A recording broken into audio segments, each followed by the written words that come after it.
Sempre fico chocado com gente que compra ações ou imóveis, mas nunca investe em seu maior ativo, sua mente. O fato de ter comprado 1 ou 2 imóveis não o torna um especialista em imóveis. 3. Escolha os amigos com cuidado. O poder da associação. Em primeiro lugar, não escolho meus amigos levando em conta suas demonstrações financeiras. Tenho amigos que fizeram, de fato, voto de pobreza, bem como amigos que ganham milhões todo ano. O importante é que aprendo com todos eles e faça um esforço consciente para isso. Admito que há pessoas que procurei porque têm dinheiro, mas eu não estava atrás de seu dinheiro, queria seu conhecimento. Em alguns casos, essas pessoas de vastas posses se tornaram amigos queridos, mas nem todos. Há uma diferença que gostaria de destacar. Observei que meus amigos ricos falam de dinheiro, e não estou querendo dizer que se gabem. Eles se interessam pelo assunto. Já os amigos que sei estarem em dificuldades financeiras não gostam de falar de dinheiro, negócios ou investimentos. Muitas vezes pensam que isso não é educado ou que é anti-intelectual. Ou seja, também aprendo com os amigos que têm dificuldades financeiras, descubro o que não fazer. Tenho vários amigos que obtiveram mais de $1 bilhão durante suas breves vidas. 3 deles observam o mesmo fenômeno. Seus amigos que não têm dinheiro nunca lhes perguntaram como eles o conseguiram, mas eles pedem 2 coisas: dinheiro emprestado ou um emprego. Advertência: não ouça as pessoas pobres ou apavoradas. Tenho amigos assim e gosto muito deles, mas são pessimistas na vida. Quando se trata de dinheiro, especialmente em investimentos, o céu está sempre caindo. Eles sempre sabem por que as coisas não funcionam. O problema é que as pessoas as ouvem, mas aqueles que aceitam cegamente essas informações pessimistas são também pessimistas. E como diz o velho ditado, galinhas da mesma plumagem concordam entre si. Se você assiste à CNBC, uma mina de ouro de informações sobre investimentos, sabe que eles apresentam frequentemente uma mesa redonda dos chamados especialistas. Um deles diz que o mercado está a ponto de desabar e outro afirma que está em ascensão. Se você for esperto, ouvirá os dois. Mantenha sua mente aberta porque ambos têm razões válidas. Infelizmente, a maioria das pessoas ouve apenas os pessimistas. Alguns amigos próximos procuraram me fazer desistir de algum negócio ou investimento. Alguns anos atrás, um amigo me contou que estava empolgado porque descobrira um certificado de depósito que rendia 6% ao ano. Contei então que estava ganhando 16% com títulos do governo estadual. No dia seguinte, ele me enviou um artigo que mostrava por que minha aplicação era perigosa. Há anos estou obtendo os 16% e ele continua com os 6%. Diria que o mais difícil quanto à formação de uma fortuna é ser fiel a si mesmo e estar disposto a não acompanhar a multidão. No mercado é muito comum que seja a manada a chegar tarde a ser abatida. Se um grande negócio está nas manchetes, na maioria dos casos é tarde demais. Procure um negócio novo. Como dizem os surfistas, sempre há outra onda. As pessoas que correm e pegam uma onda tarde são, em geral, as que se dão mal. Investidores espertos não se afobam. Se perdem uma onda, esperam pela próxima e se preparam. Isto é difícil para a maioria dos investidores, porque comprar o que não é popular lhes parece apavorante. Os investidores tímidos gostam de acompanhar a multidão. Sua ganância os leva para as aplicações somente quando os investidores sábios já auferiram seus lucros e se retiraram. Investidores sábios aplicam quando o negócio ainda não é popular. Eles sabem que seus ganhos são gerados quando compram e não quando vendem. Esperam pacientemente. Como já disse, eles não se afobam. Como um surfista, eles se preparam para a próxima onda. Tudo é insider trading. Há formas de insider trading que são ilegais e outras que são legais. Mas de qualquer forma, é insider trading. A única distinção é quando você está distante do por dentro.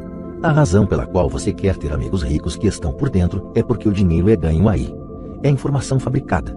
Você quer saber quando haverá a próxima subida, entrar e sair antes da queda seguinte. Não estou dizendo para fazer nada ilegal, mas quanto mais cedo você souber, maiores são as chances de lucro com risco mínimo. Para isso existem os amigos, e isso é inteligência financeira. 4. Domine uma fórmula e então aprenda outra. O poder do aprendizado rápido. Para fazer o pão, todo padeiro segue uma receita, mesmo que esta só exista em sua cabeça. O mesmo se pode dizer quanto a ganhar dinheiro. Por isso, na gíria, o dinheiro é muitas vezes chamado de massa. Muitos de nós já ouvimos a expressão, você é o que você come. Eu tenho uma variação, você se torna o que você estuda. Em outras palavras, seja cuidadoso com o que você estuda e aprende, porque sua mente é tão poderosa que você se torna aquilo que você põe em sua cabeça. Por exemplo, se você estuda culinária, você tende a ser cozinheiro. Se você não quer continuar sendo cozinheiro, precisará estudar outra coisa, digamos um professor. Depois de estudar para o magistério, você muitas vezes se torna professor, e assim por diante. Escolha cuidadosamente o que você estuda. Quando se trata de dinheiro, as massas têm uma fórmula básica aprendida na escola. E essa é: trabalhe pelo dinheiro. A fórmula que vejo predominar no mundo é que todos os dias milhões de pessoas acordam e vão trabalhar, ganham dinheiro, pagam contas, conferem seus talões de cheque, compram alguns fundos mútuos e voltam ao trabalho. Essa é a fórmula ou receita básica. Se você está cansado do que está fazendo ou se não ganha o suficiente, é simplesmente o momento de mudar a fórmula com a qual você ganha dinheiro. Quando eu tinha 26 anos, fiz um curso de fim de semana chamado Como Comprar Imóveis Executados Judicialmente. Aprendi a fórmula. O passo seguinte foi ter a disciplina para pôr em ação o que eu tinha aprendido. É aí que a maioria das pessoas para. Durante 3 anos, enquanto eu trabalhava na Xerox, passava minhas horas de folga aprendendo a arte de comprar imóveis executados. Ganhei vários milhões de dólares usando essa fórmula, mas hoje isso é muito lento e há muita gente que faz o mesmo. Então, depois de ter dominado a fórmula, passei a procurar outras fórmulas. Em muitos dos casos, não usei de forma direta a informação que obtive, mas sempre aprendi algo novo. Já fiz cursos destinados a corretores especializados em derivativos, um curso de negociação de opções de commodities e um curso sobre a ciência do caos. Neste, estava fora de meu ambiente, em uma sala cheia de gente com doutorado em física nuclear e ciência espacial. Contudo, aprendi uma porção de coisas que tornaram meus investimentos em imóveis e ações mais significativos e lucrativos. Muitas instituições comunitárias de ensino superior têm cursos de planejamento financeiro e aquisição de investimentos tradicionais. São lugares ótimos para se começar. Sempre procuro a fórmula mais rápida. É por isso que, com bastante regularidade, faço mais em um dia do que muitas pessoas fazem em toda a sua vida. Outra observação secundária. No mundo em rápida mudança de nossos dias, a questão não é tanto o que você sabe, porque com frequência o que você sabe já está ultrapassado. É a rapidez com que você aprende. Esta habilidade não tem preço.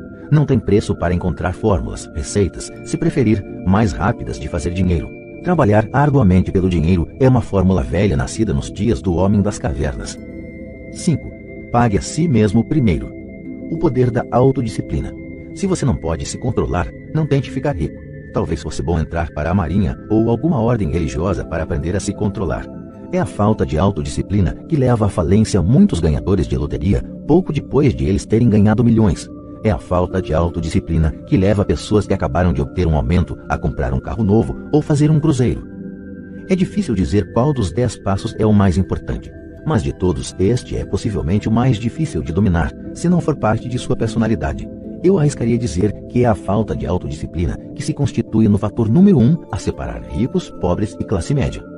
Dito de forma simples, pessoas que têm baixa autoestima e reduzida tolerância à pressão financeira não poderão nunca, e quero dizer isso mesmo, nunca, ser ricas. Como já disse, uma lição aprendida com o pai rico foi que o mundo vai bater em você.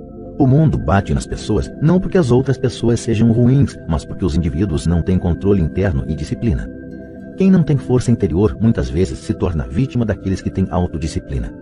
Nos cursos para empreendedores onde leciono, lembro constantemente aos participantes que não devem focar seu produto, serviço ou atividade, mas o desenvolvimento de habilidades de gestão. As 3 habilidades de gestão mais importantes para se iniciar um negócio próprio são: 1. Gestão do fluxo de caixa. 2. Gestão de pessoal. 3. Gestão pessoal do tempo. Diria que essas habilidades de gestão se aplicam a qualquer coisa, não apenas a empreendedores. As 3 têm importância para a forma como você vive sua vida como indivíduo ou como parte de uma família, um negócio, uma organização de caridade, uma cidade ou uma nação. Cada uma dessas habilidades é realçada pelo domínio da autodisciplina. Levo a sério o dito: pague-se a si próprio em primeiro lugar. The Richest Man in Babylon, de George Clason. É onde encontrei a expressão pague-se a si próprio em primeiro lugar. O livro vendeu milhões de exemplares, mas embora milhões de pessoas repitam livremente essa afirmação poderosa, poucas seguem o conselho. Como disse, a alfabetização financeira nos permite ler os números e estes contam a história. Vendo a demonstração de renda e o balanço de uma pessoa, posso ver facilmente se a pessoa que diz pague-se a si própria em primeiro lugar está praticando o que prega.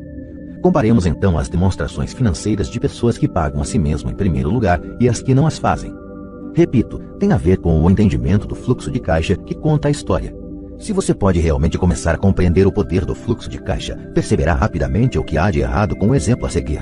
Ou seja, porque 90% das pessoas trabalham arduamente durante toda a vida e precisam de apoio do governo à Seguridade Social quando não podem mais trabalhar. Está vendo? O exemplo anterior reflete as ações de uma pessoa que opta por pagar a si mesma em primeiro lugar. Todo mês, ela destina dinheiro para sua coluna de ativos antes de pagar as despesas mensais.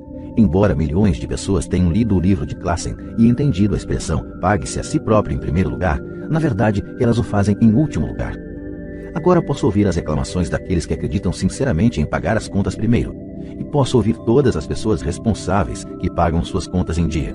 Não estou falando para ser irresponsável e deixar de pagar as contas. Digo apenas o que está no livro, e isso é, pague a si mesmo em primeiro lugar.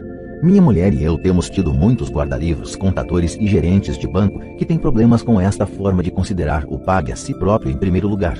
A razão é que estes profissionais fazem de fato o mesmo que as massas, que é se pagar em último lugar.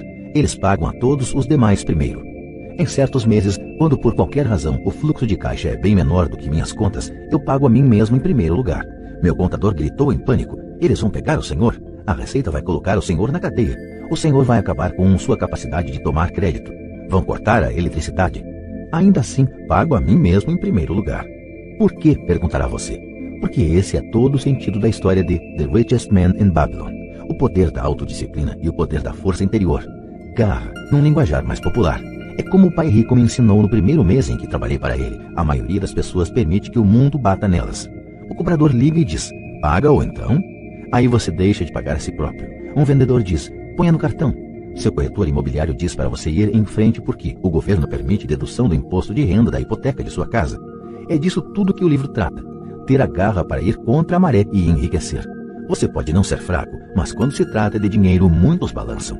Não estou falando para ser irresponsável. Não dou muito valor aos cartões de crédito e às facilidades de empréstimo porque quero pagar a mim primeiro. A razão pela qual minimizo minha renda é porque não quero entregá-la ao governo. É por isso, como sabem os que assistiram a meu vídeo The Secrets of the Rich, que minha renda se origina em minha coluna de ativos por meio de uma sociedade anônima em Nevada. Se eu trabalhar pelo dinheiro, o governo o pega.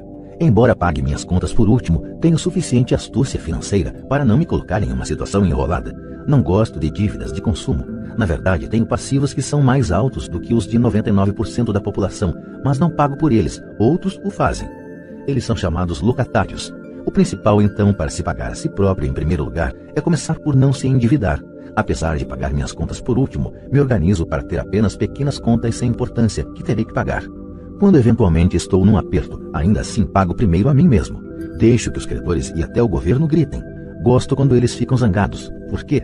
Porque eles me fazem um favor. Eles me inspiram a sair e criar mais dinheiro. Continuo pagando a mim mesmo primeiro, invisto o dinheiro e deixo os credores gritarem. Em geral, acabo, de qualquer forma, pagando logo.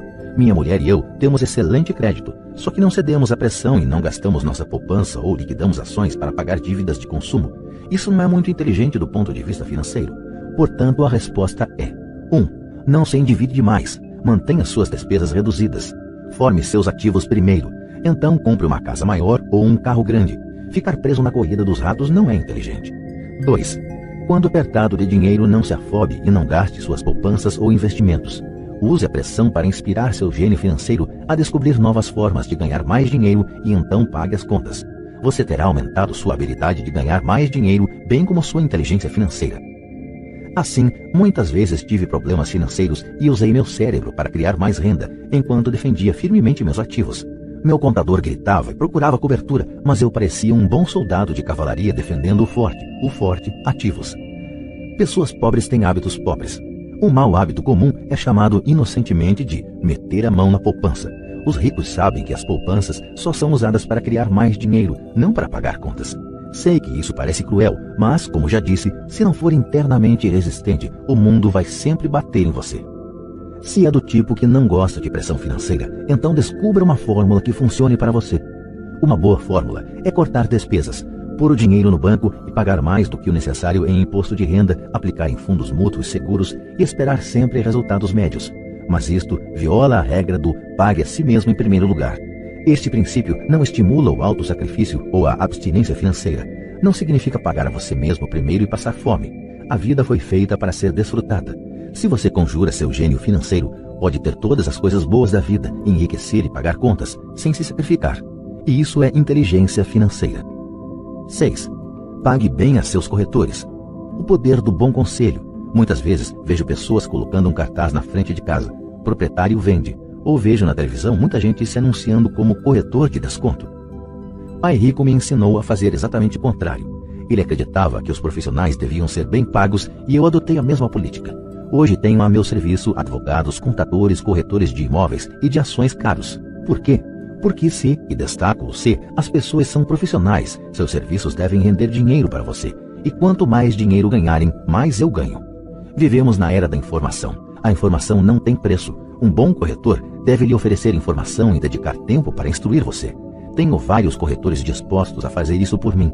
Alguns me ensinaram quando eu tinha pouco ou nenhum dinheiro e até hoje trabalho com eles. O que pago a um corretor é pouco em comparação com o dinheiro que posso ganhar em consequência das informações que eles me trazem. Adoro quando meu corretor de imóveis ou de ações ganha muito dinheiro. Em geral, isso significa que ganhei muito dinheiro também. Um bom corretor, além de ganhar dinheiro para mim, me poupa tempo, como quando comprei um lote vazio por $9.000 e o vendi logo a seguir por $25.000, de modo que pude comprar mais depressa meu Porsche. Um corretor é seus olhos e ouvidos no mercado. Eles estão lá todos os dias enquanto eu não preciso estar. Prefiro jogar golfe. Também as pessoas que vendem sua casa por conta própria não dão muito valor ao seu tempo. Por que eu iria querer deixar de gastar alguns dólares quando posso empregar esse tempo para ganhar mais dinheiro ou para estar com aqueles que amo? O que acho engraçado é como tantas pessoas pobres e de classe média insistem em dar gorjetas de 15% a 20% nos restaurantes por um mau serviço e reclamam de pagar a um corretor algo entre 13% e 7%. Elas gostam de dar gorjeta a pessoas que figuram na coluna da despesa e maltratam as que estão na coluna dos ativos. Isso não é inteligente do ponto de vista financeiro. Nem todos os corretores são iguais. Infelizmente, em sua maioria, são apenas vendedores. E diria que os vendedores de imóveis são os piores. Eles vendem, mas têm poucos ou nenhum imóvel próprio. Há grande diferença entre um corretor que vende casas e um corretor que vende investimentos. E o mesmo se aplica a corretores de ações, títulos, fundos mútuos e seguros que se autodenominam de consultores financeiros. Como no conto de fadas, você tem que beijar um monte de sapos para achar um príncipe. Lembre o velho adágio: nunca chame um vendedor de enciclopédias se você precisa de uma enciclopédia. Quando entrevisto algum profissional pago, procuro primeiro descobrir quantos imóveis ou ações possuem pessoalmente e qual a alíquota de imposto que pagam. E isso se aplica a meus advogados tributaristas, bem como a meu contador. Uma de minhas contadoras tem seu próprio negócio. Sua profissão é a contabilidade, mas seu negócio são os imóveis. Eu tinha um contador que tinha uma pequena empresa de contabilidade, mas não tinha qualquer imóvel. Mudei porque nós não gostávamos do mesmo negócio. Descubra um corretor que leve a sério seus interesses. Muitos corretores dedicarão seu tempo a instruí-lo e eles podem ser o melhor ativo que você pode encontrar. Seja apenas justo e a maioria deles será justa com você. Se você se preocupar em cortar suas comissões, então por que eles quererão estar com você? É uma lógica simples. Como disse anteriormente, uma das habilidades gerenciais é a administração de pessoas. Muitas pessoas só conseguem gerenciar pessoas que consideram inferiores a si próprias e sobre quem podem ter um poder, como subordinados em uma relação de trabalho. Muitos gerentes médios continuam nessa posição e não são promovidos porque sabem como trabalhar com pessoas que estão abaixo deles, mas não com pessoas que estão acima. A verdadeira habilidade é administrar e pagar bem pessoas que são mais inteligentes do que você em alguma área técnica. É por isso que as grandes empresas têm conselhos administrativos. Você também precisa ter um, e isso é inteligência financeira. 7. Seja um doador índio. Este é o poder de obter alguma coisa a troco de nada. Quando os primeiros colonizadores brancos chegaram aos Estados Unidos, eles ficaram espantados com a prática cultural de alguns índios americanos. Por exemplo, se um colono estava com frio, o índio lhe dava um cobertor. Achando que fosse um presente, o colono frequentemente ficava ofendido quando o índio o pedia de volta. Os índios também ficavam perturbados quando constatavam que os colonos não queriam devolver o cobertor. É daí que se origina a expressão doador índio, um simples desentendimento cultural. No mundo da coluna de ativos, é vital para a riqueza ser um doador índio. A primeira pergunta do investidor sofisticado é: com que rapidez posso ter meu dinheiro de volta?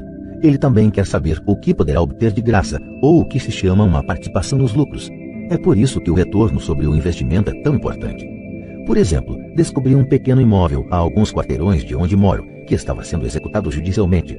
O banco estava pedindo $60 mil e eu apresentei uma oferta de $50 mil que foi aceita, simplesmente porque estava acompanhada de um cheque à vista no valor de $50 mil. Verificaram que eu era sério. Muitos investidores perguntarão se eu não estava imobilizando muito dinheiro de uma vez. Não seria melhor hipotecá-lo? A resposta neste caso é não. Minha empresa de investimentos o aluga por temporada nos meses de inverno e obtém $2.500 ao mês durante 4 meses, quando os pássaros da neve procuram o Arizona. Fora da temporada de férias, seu aluguel é de apenas $1.000 mensais. Em cerca de 3 anos, consegui meu dinheiro de volta. Agora sou proprietário desse ativo, que gera dinheiro para mim todos os meses.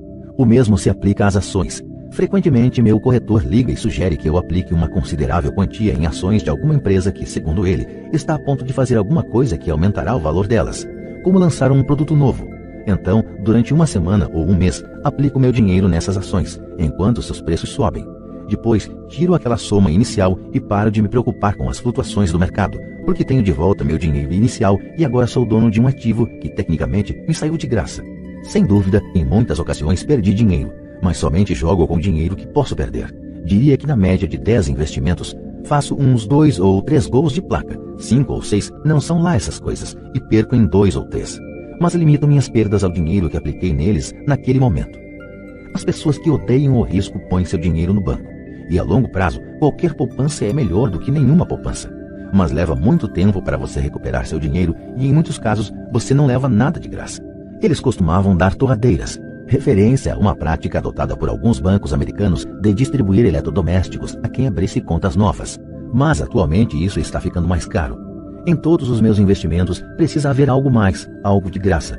Um imóvel, um lote de terreno, uma casa, ações, escritórios. E o risco deve ser limitado ou deve ser uma ideia de baixo risco. Há livros inteiros que tratam deste assunto, de modo que não me estenderei aqui. Ray Kroc, do McDonald's, vendia franquias de hambúrgueres não porque gostasse do sanduíche, mas porque queria os terrenos das franquias de graça. Investidores sábios devem dar mais atenção ao retorno sobre o investimento. São os ativos que você obtém de graça depois que você recebe seu dinheiro de volta. Isso é inteligência financeira. 8. Ativos compram supérfluos. O poder do foco. O filho de um amigo estava desenvolvendo um hábito desagradável de gastar demais. Aos 16 anos, naturalmente, desejava ter seu carro. A desculpa: os pais de todos os seus amigos tinham comprado um carro para o filho. O garoto queria pegar suas poupanças e dar a entrada para o carro. Foi aí que o pai me procurou. Você acha que devo fazer o que ele quer ou deveria fazer como os outros pais e dar um carro para ele? Minha resposta: a curto prazo pode ser bom, mas o que você lhe terá ensinado a longo prazo? Você não pode usar seu desejo de ter um carro e incentivar seu filho a aprender alguma coisa? De repente, se acendeu uma luz e ele foi correndo para casa. 2 meses depois, voltei a encontrar meu amigo. Seu filho já está com o carro? Perguntei. Não, mas lhe dei $3.000 para comprar o carro. Falei para ele usar meu dinheiro em lugar do seu dinheiro reservado para a universidade. Você foi bastante generoso, respondi. Nem tanto. O dinheiro veio acompanhado de uma condição. Segui sua orientação para usar seu desejo por um carro como incentivo para que aprendesse alguma coisa. E qual foi a condição? Perguntei. Bom, primeiro voltamos a jogar seu cash flow. Jogamos e tivemos uma longa discussão sobre o uso sábio do dinheiro. Fiz para ele uma assinatura do Wall Street Journal e comprei alguns livros sobre o mercado de ações. E daí? Indaguei. O que fez? Falei que os $3.000 eram dele, mas que ele não poderia comprar o carro direto. Ele deveria usar o dinheiro para comprar e vender ações, achar seu próprio corretor. E quando tivesse ganho $6.000, metade ele poderia usar para comprar o carro e o resto devia colocar na poupança para pagar a faculdade. E o resultado? Continuei. Bem, teve sorte nos primeiros negócios, mas daí a pouco perdeu tudo. Então começou a ficar interessado de verdade. Hoje ainda lhe faltam uns $2.000 e está mais interessado ainda. Leu todos os livros que dei e pegou outros na biblioteca. Lê avidamente o Wall Street Journal, acompanhando os indicadores, e assiste à CNBC em vez da MTV, e está aprendendo muito. Ele sabe que se perder dinheiro vai ter que andar a pé mais uns 2 anos, mas não está preocupado. Já nem liga tanto para o carro porque encontrou algo mais divertido para fazer. E se ele perder todo o dinheiro? Perguntei. Aí vamos ver. Prefiro que ele perca tudo agora do que ter que esperar chegar à nossa idade para arriscar a perder tudo. E além do mais, esses são os melhores $3.000 que gastei com sua educação.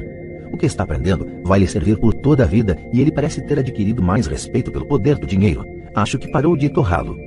Como já falei na sessão, pague a si mesmo em primeiro lugar. Se uma pessoa não domina o poder da autodisciplina, é melhor nem tentar ficar rico. Embora o processo de gerar fluxo de caixa a partir da coluna de ativos seja fácil, é a fortaleza mental de direcionar o dinheiro que é difícil. Devido às tentações externas, é mais cômodo neste mundo de consumismo torrar o dinheiro na coluna das despesas. A falta de fortaleza mental leva a permitir que o dinheiro flua pelos caminhos de menor resistência. Darei um exemplo numérico de inteligência financeira, especialmente a capacidade de usar dinheiro para ganhar mais dinheiro. Se eu der a 100 pessoas $10.000 no início do ano, acho que ao fim do ano, 80 não terão mais nada. De fato, elas terão aumentado seu endividamento usando o dinheiro para dar entrada na compra de carro novo, geladeira, televisor, gravador de vídeo ou em viagem de férias. 16 terão aumentado esses 10 mil dólares em torno de 5% a 10%. 4 terão aumentado a soma para 20 mil dólares ou para alguns milhões. Estudamos para aprender uma profissão de modo a poder trabalhar pelo dinheiro.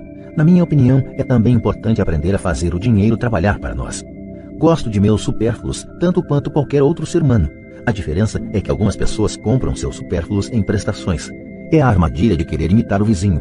Quando eu quis comprar um Porsche, o caminho mais fácil foi procurar o gerente do banco e conseguir um financiamento. Em lugar de me preocupar com a coluna do passivo, decidi me concentrar na coluna dos ativos. Como de hábito, empreguei meu desejo de consumir para me inspirar e motivar meu gênio financeiro a investir. Constantemente nos preocupamos em obter as coisas que desejamos em vez de nos concentrarmos em criar dinheiro. É mais fácil a curto prazo, porém mais duro a longo prazo. É um mau hábito em que incorremos como indivíduos e como nação. Lembre, o caminho mais fácil muitas vezes se transforma no mais áspero, e o caminho árduo muitas vezes se torna suave. Quanto mais cedo você se disciplinar e aqueles que ama para dominar o dinheiro, tanto melhor. O dinheiro é uma força poderosa. Infelizmente, as pessoas usam esse poder contra elas mesmas. Se sua inteligência financeira for pouca, o dinheiro escorrerá de suas mãos, será mais esperto que você. Se o dinheiro for mais esperto, você trabalhará toda a sua vida. Para ser o senhor do dinheiro, você precisa ser mais esperto do que ele. Então o dinheiro fará o que você mandar. Ele lhe obedecerá. Em vez de ser escravo, você será o senhor. Isso é inteligência financeira. 9. A necessidade de heróis. O poder do mito. Quando eu era garoto, admirava profundamente Willie Mays, Hank Aaron e Yogi Berra. Eles eram meus heróis. Quando garoto, jogando no beisebol infantil, queria ser como eles. Seus cartões de beisebol eram meu tesouro. Queria saber tudo a respeito deles. Conhecia suas estatísticas, suas jogadas, quanto ganhavam e como tinham ascendido aos times profissionais. Queria saber tudo porque queria ser como eles. Quando aos 9, 10 anos de idade pulava para arremessar ou apanhar a bola, não era eu, era Yogi ou Hank. É uma das formas mais poderosas de aprender que frequentemente esquecemos ao chegar à idade adulta. Perdemos nossos heróis, perdemos nossa ingenuidade. Hoje, observo os garotos jogando beisebol perto de casa. Na quadra, não é o Joãozinho, é Michael Jordan, Sir Charles ou Clyde. Copiar ou emular heróis é um aprendizado poderoso. É por isso que quando alguém como O.J. Simpson cai em desgraça, há um clamor tão grande. É mais do que um simples julgamento, é a perda de um herói. Alguém com quem crescemos, que observamos e quisemos imitar. De repente, precisamos nos livrar dessa pessoa. Quando cresci, encontrei novos heróis. Tenho heróis como Peter Jacobsen, Fred Couples e Tiger Woods. Imito suas jogadas no golfe e faço o possível para ler tudo a respeito deles. Também tenho heróis como Donald Trump, Warren Buffett, Peter Lynch, George Soros e Jim Rogers. Em minha maturidade, acompanho suas estatísticas como eu fazia com meus heróis do beisebol. Acompanho os investimentos de Warren Buffett e leio tudo sobre suas opiniões a respeito do mercado. Leio o livro de Peter Lynch para entender como ele escolhe suas ações. E leio sobre Donald Trump, tentando descobrir como ele negocia e monta operações. Da mesma maneira que não era eu no campo de beisebol, quando estou no mercado ou fechando um negócio, estou agindo subconscientemente com a ousadia de Trump. Ou, ao analisar uma tendência, procuro pensar em como Peter Lynch o faria. Tendo heróis, me aproprio de uma fonte imensa de gênio em estado puro. Mas heróis fazem mais do que simplesmente inspirá-lo. Heróis fazem com que as situações pareçam fáceis. Ao fazer parecerem fáceis, nos convencem a querer ser como eles. Se eles conseguiram, eu também posso. Quando se trata de investimentos, há gente demais para complicar. Procure heróis que façam as situações parecerem fáceis. 10. Ensina e receberás. O poder da doação. Ambos os meus pais eram mestres. Pai rico me ensinou uma lição que me acompanha toda a vida, e essa foi a necessidade de ser caridoso ou de doar. Meu pai instruído doava muito na forma de tempo ou conhecimento, mas quase nunca doava dinheiro. Como já mencionei, ele costumava dizer que doaria quando tivesse algum dinheiro sobrando, só que raramente sobrava algum dinheiro. Pai rico doava tanto dinheiro quanto ensinamentos. Ele acreditava firmemente na troca. Se você deseja algo, primeiro você precisa dar, dizia sempre. Quando tinha pouco dinheiro, ele simplesmente doava dinheiro à igreja ou alguma instituição de caridade. Se eu tivesse de passar apenas uma única ideia para você, seria esta. Sempre que você sentir falta ou escassez de alguma coisa, doe antes o que você quer e isso retornará para você aos montes. Isso é verdadeiro para dinheiro, sorrisos, amor, amizade. Sei que muitas vezes isso é a última coisa que se deseja fazer, mas para mim sempre funcionou. Apenas confio em que o princípio da reciprocidade funciona e dou o que desejo. Se quero dinheiro, dou dinheiro e ele volta multiplicado. Se desejo vendas, ajudo alguém a vender e as vendas aparecem para mim. Se desejo contatos, ajudo alguém a obter contatos. E como num passe de mágica, os contatos vêm para mim. Há muitos anos ouvi algo assim. Deus não precisa receber, mas os homens precisam doar. Pai Rico dizia com frequência, os pobres são mais gananciosos do que os ricos. Ele então explicava que, se uma pessoa era rica, essa pessoa oferecia algo que os outros desejavam. Ao longo de minha vida, em todos estes anos, sempre que senti necessidade de dinheiro ou de auxílio, procurava no fundo de meu coração o que eu queria e decidia doá-lo antes. Ao fazê-lo, o que eu doava sempre retornava para mim. Isso me lembra a história do cara sentado com lenha nos braços numa noite gelada, e ele gritava para a lareira à sua frente, quando você me esquentar um pouco, eu ponho um pouco de lenha dentro de você. Quando se trata de dinheiro, amor, felicidade, vendas e contatos, tudo o que a gente precisa lembrar é doar primeiramente o que se deseja, e isso retornará aos montes para nós. Muitas vezes, apenas o processo de refletir sobre o que você deseja e como você o poderia doar para alguém desencadeia uma torrente de generosidade. Sempre que sinto que as pessoas não estão sorrindo para mim, simplesmente começo a sorrir e a cumprimentar, e como por milagre, de repente há mais gente sorrindo à minha volta. É verdade que seu mundo é apenas um espelho de você. Por isso digo, ensina e receberás. Descobri que quanto mais sinceramente ensino aos que estão desejosos de aprender, tanto mais aprendo. Se você quer aprender sobre dinheiro, ensine a alguém. Uma torrente de novas ideias e distinções mais sutis surgirá. Houve momentos em que doei e nada retornou, ou em que o que recebi não era o que eu desejava. Mas depois de refletir e examinar minha alma, concluí que em vez de doar por doar, eu estava doando para receber. Meu pai ensinava professores e se tornou mestre dos mestres. Pai Rico sempre ensinava aos jovens seu jeito de fazer negócios. Em retrospecto, foi a generosidade deles com o que eles sabiam que os fez melhores. Há neste mundo poderes muito mais fortes do que nós. Você pode chegar lá por si mesmo, mas chegará mais rápido com o auxílio dos poderes superiores. Tudo de que precisa é ser generoso com o que você tem e os poderes superiores serão generosos com você. Capítulo 10. Ainda quer mais? Muitos podem não achar suficientes meus 10 passos. Eles os veem mais como filosofias do que como ações. Penso que entender a filosofia é tão importante quanto a ação. Há muita gente que quer fazer em lugar de pensar, e há gente que pensa, mas não faz. Eu diria que sou ambos. Adoro ideias e adoro agir. Para aqueles que querem coisas a fazer, para começar, irei compartilhar resumidamente um pouco do que faço.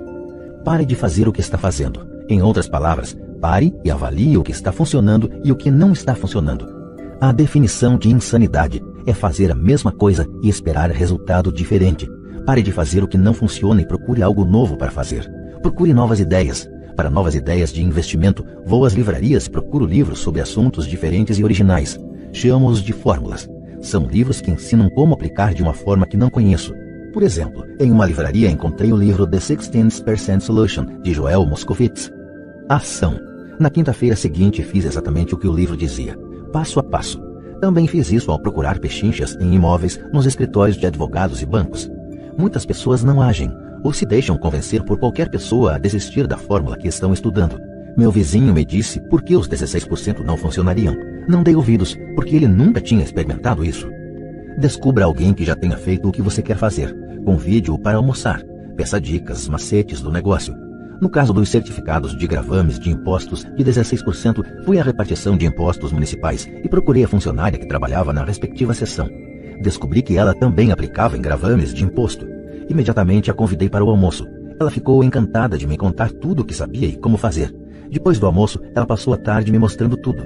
No dia seguinte, com seu auxílio, encontrei 2 ótimos imóveis e desde então estou recebendo os juros de 16%. Levei um dia para ler o livro, um dia para agir, 1 hora para almoçar e um dia para fechar 2 bons negócios.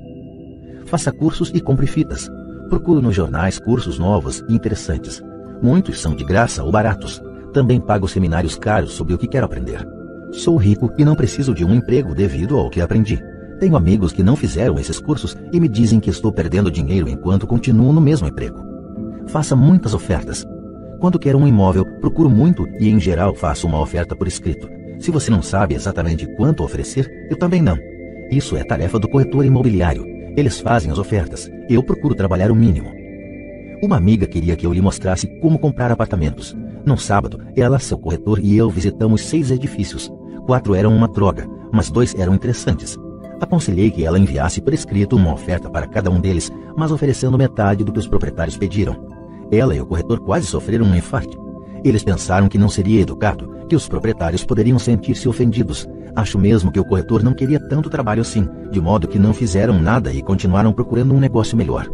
Não fizeram ofertas e a pessoa ainda está procurando um negócio certo, pelo preço certo.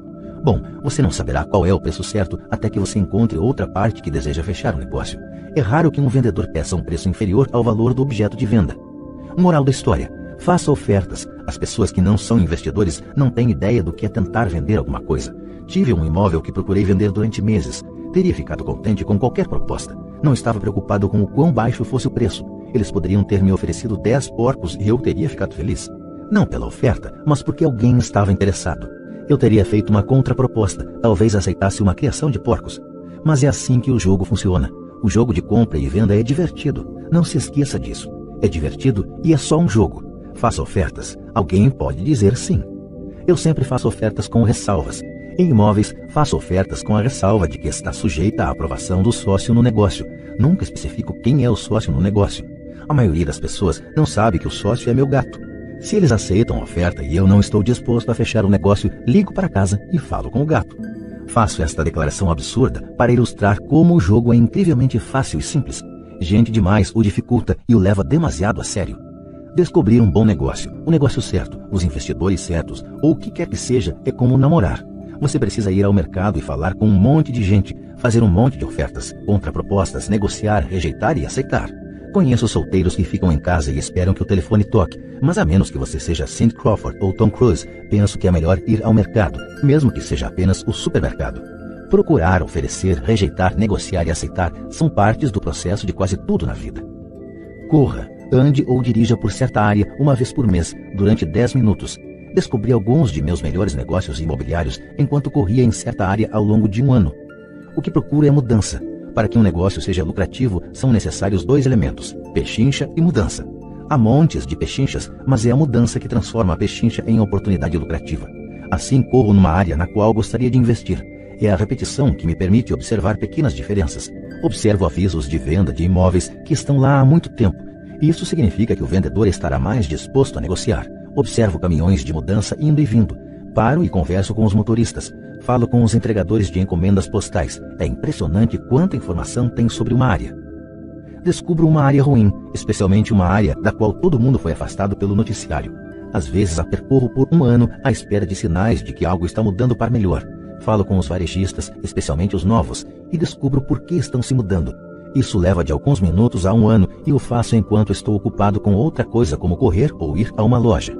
No caso de ações, gosto do livro de Peter Lynch, Beating the Street, por sua fórmula de selecionar ações que estão aumentando de valor. Descobri que os princípios de achar valor são os mesmos, quer se trate de imóveis, estoques, fundos mútuos, novas empresas, um novo animal de estimação, uma nova residência, um novo cônjuge ou um detergente em oferta. O processo é sempre o mesmo. Você precisa saber o que está procurando e então correr atrás. Porque os consumidores serão sempre pobres.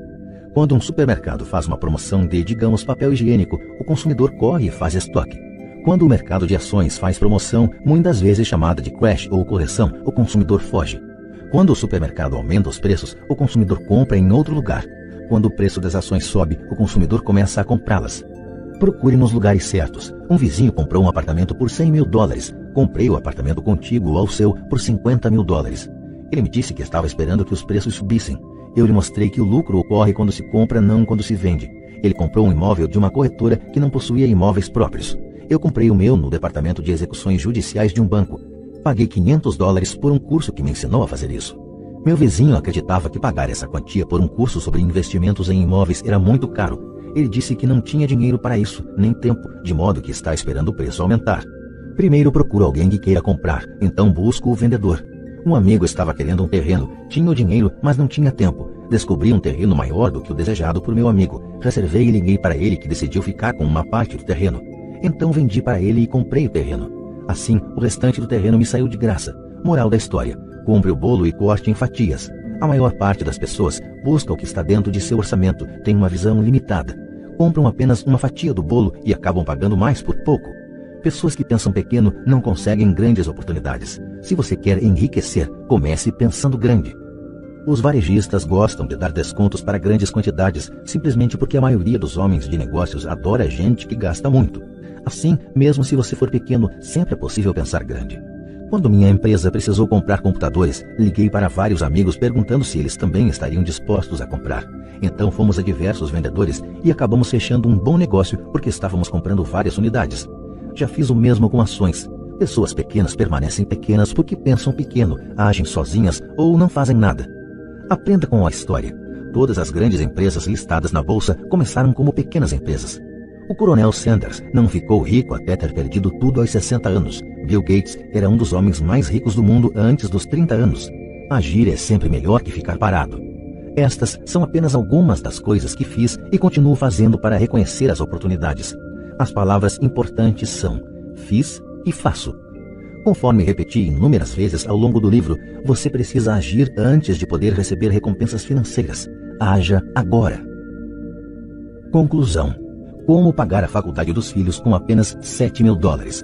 Enquanto o livro chega a seu fim e se aproxima da publicação, gostaria de dividir um último pensamento com o ouvinte. A principal razão que me fez escrever este livro foi a de partilhar percepções quanto à maneira como uma maior inteligência financeira pode ser empregada para resolver muitos dos problemas comuns da vida. Sem treinamento financeiro, frequentemente recorremos a fórmulas padronizadas para levar a vida, como trabalhar com afinco, poupar, fazer empréstimos e pagar impostos demais. Hoje precisamos de melhor informação. Recorrerei à seguinte história como um exemplo de um problema financeiro com que se deparam tantas famílias em nossos dias. Como você pode proporcionar boa formação para seus filhos e preparar-se para sua própria aposentadoria. É um exemplo do uso da inteligência financeira em vez de trabalho árduo para atingir o mesmo objetivo. Um amigo meu estava reclamando de como era difícil poupar para garantir o pagamento da faculdade de seus filhos. Ele estava aplicando todo mês $300 em um fundo mútuo e já tinha acumulado $12.000. Ele calculava que precisaria de $400.000 para financiar a faculdade dos 4 filhos. Ele tinha 12 anos para conseguir isso, pois o mais velho dos filhos estava então com 6 anos. O ano era 1991 e o mercado de imóveis de Phoenix estava péssimo. As pessoas estavam se desfazendo de suas casas. Sugeri a meu colega que comprasse uma casa com parte do dinheiro acumulado em seu fundo mútuo. A ideia o deixou intrigado e começamos a discutir a possibilidade. Sua grande preocupação era que não tinha crédito no banco para comprar outra casa, já que estava muito endividado. Eu lhe assegurei que havia outras formas de financiar imóveis sem recorrer ao banco. Durante 2 semanas, procuramos uma casa que se encaixasse nos critérios que estabelecêramos. Havia muitas a escolher, de modo que foi bastante divertido. Finalmente encontramos uma casa de 3 quartos e 2 banheiros em um bom bairro. O proprietário tinha sido demitido da empresa e precisava vender naquele dia, pois ele e a família estavam de mudança para a Califórnia, onde outro emprego o aguardava. O proprietário queria $102.000, mas oferecemos apenas $79.000. Ele aceitou imediatamente. A casa estava comprometida com um financiamento chamado de não qualificado, o que significa que até um vagabundo desempregado poderia comprá-la sem aprovação de qualquer banco. O proprietário estava devendo $72.000 e tudo o que meu amigo precisou desembolsar foi $7.000, a diferença entre o preço de venda e o financiamento pendente. Logo que o antigo proprietário se mudou, meu amigo alugou a casa. Depois de pagas todas as despesas, incluindo a hipoteca, meu amigo ficava com $125 mensais. Seu plano era ficar com a casa por 12 anos, acelerando o pagamento da hipoteca com aqueles $125 mensais. Imaginamos que ao fim desse tempo, a maior parte da hipoteca estaria paga e ele obteria uns $800 líquidos mensais na época em que o primeiro filho entrasse na faculdade. Se a casa se valorizasse, também seria possível vendê-la. Em 1994, o mercado de imóveis de Phoenix registrou uma súbita recuperação e o inquilino que morava na casa e gostava muito dela lhe ofereceu $156.000 pela mesma. Novamente, o amigo me perguntou o que eu achava e eu o aconselhei a vender, recorrendo ao mecanismo de deferimento de imposto da seção 1031. Agora meu amigo tinha cerca de $80.000 para fazer alguma coisa. Liguei para uma amiga em Austin, Texas, que pegou esse dinheiro e o aplicou em uma sociedade limitada de uma empresa que estava montando. Dentro de 3 meses, meu amigo passou a receber mensalmente cerca de $1.000, que ele imediatamente aplicava no fundo mútuo. Em 1996, minha amiga vendeu sua pequena empresa e meu amigo recebeu cerca de $330.000 por sua parte, os quais foram reinvestidos em um novo projeto de minha amiga, rendendo agora cerca de $3.000 mensais, que eram novamente aplicados no fundo mútuo. Assim, meu amigo está agora confiante que seu objetivo de juntar $400.000 será alcançado facilmente, para o que bastaram os $7.000 iniciais e um pouco de inteligência financeira. Seus filhos poderão ter a instrução que desejam e ele poderá usar o ativo remanescente mediante sua sociedade anônima C para financiar sua aposentadoria. Em decorrência de sua bem-sucedida estratégia de investimento, ele poderá aposentar-se cedo. Obrigado por ouvir este livro. Espero que lhe tenha oferecido algumas percepções quanto à utilização do poder de o dinheiro trabalhar para você. Hoje, precisamos de mais inteligência financeira simplesmente para sobreviver. A ideia de que é preciso dinheiro para ganhar dinheiro é o pensamento das pessoas sem sofisticação financeira. Não quer dizer que não sejam inteligentes. Elas simplesmente não aprenderam a ciência de ganhar dinheiro. O dinheiro é apenas uma ideia. Se você quer mais dinheiro, mude simplesmente sua forma de pensar. Toda pessoa que se fez por si própria começou com uma ideia pequena que transformou em algo grande. O mesmo ocorre com um investimento. São necessários apenas alguns dólares para começar e crescer até atingir algo grande. Já encontrei tanta gente que passa a vida buscando um grande negócio ou tentando acumular dinheiro para entrar em um grande negócio, mas isso me parece tolice. Vi muitos investidores sem sofisticação pôr grandes poupanças num negócio e perder quase tudo rapidamente. Eles podem ter sido bons trabalhadores, mas não foram bons investidores. Instrução e conhecimento sobre dinheiro são importantes. Comece cedo. Compre um livro. Participe de um seminário. Pratique. Comece em pequena escala. Transformei $5.000 em dinheiro em um ativo de $1 milhão, que gerou um fluxo de caixa de $5.000 mensais em menos de 6 anos. Mas comecei a aprender desde garoto.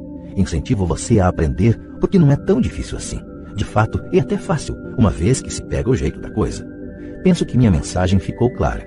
É o que está em sua cabeça que determina o que está em suas mãos. O dinheiro é só uma ideia. Há um livro chamado Pense e Enriqueça, editora Record. O título do livro não é Trabalhe arduamente e enriqueça. Aprenda a fazer o dinheiro trabalhar com afinco para você e sua vida será mais fácil e mais feliz. Nos dias de hoje, não procure segurança. Seja esperto. Haja. Todos receberam 2 grandes dons, sua mente e seu tempo. Cabe a você fazer o que quiser com ambos. Você e só você tem o poder de determinar o destino de cada nota de dólar que chega às suas mãos. Gaste-a totalmente, você escolhe ser pobre. Gaste-a com passivos, você fará parte da classe média. Invista-a em sua mente e aprenda a adquirir ativos e você estará escolhendo a riqueza como seu objetivo e seu futuro. A escolha é sua e apenas sua. A cada dia, a cada dólar, você decide ser rico, pobre ou classe média.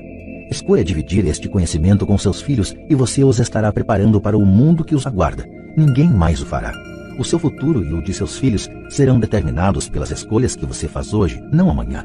Desejamos para você muita riqueza e muita felicidade com este fabuloso dom chamado vida.